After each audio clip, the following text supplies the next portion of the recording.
यस्या प्रभावमतुलं भगवाननन्तो हे जगज्जननी,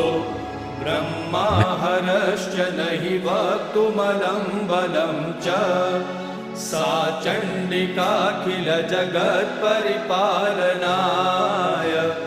नाशाय चाशुभभयस्य मतिं करोतु या श्रीस्वयं सुकृतिनां भवनेष्वलक्ष्मी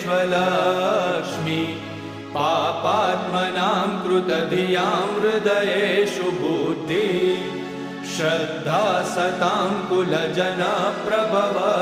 लज्जा तां त्वां नतास्म परिपालय देवि विश्वम् किं वर्णयाम तव रूपमचिन्त्यमेतत् किं चातिवीर्यमसुरक्षयकारि भूरि